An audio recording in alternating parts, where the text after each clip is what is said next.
put a whole bunch of stuff in the back. Oh, gotta put it back. Boys. There you go. Now I'll go to the gas station, get my provisions.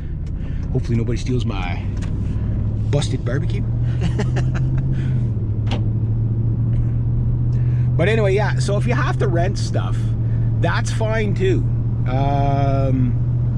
But just understanding what you're renting, because you can rent I remember the first time I rented a now mind you, this is back when it was done on tape cassette or and DAT reels and stuff like that. Yeah, I'm that old. The CDs weren't quite, recording consoles weren't quite out yet. And what happened was my buddy, my drummer, and I had recorded, it took us like 2 days just to figure out how to record with it.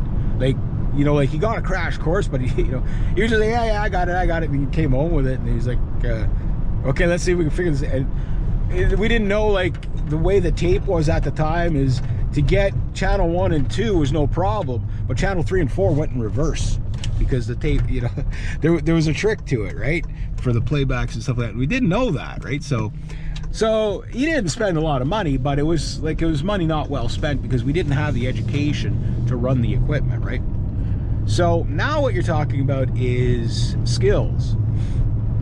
You know, you can rent whatever you want, but if you don't have the skills to run it, you probably will not be running that equipment for very long. And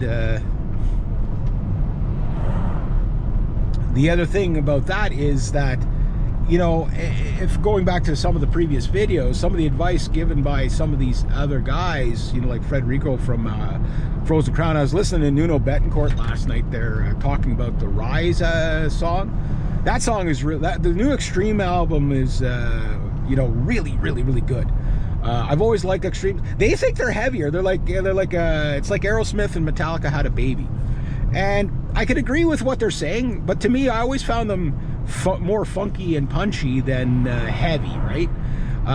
But they're musicianship-wise, they are just an absolutely incredible band. And not just Nuno, like I mean all of them, like Gary.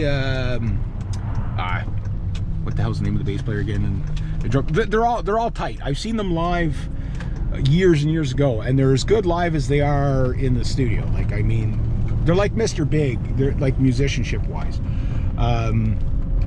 They're just really good and stuff like that. And again, these guys have been together for a long time. But what if you don't have the band?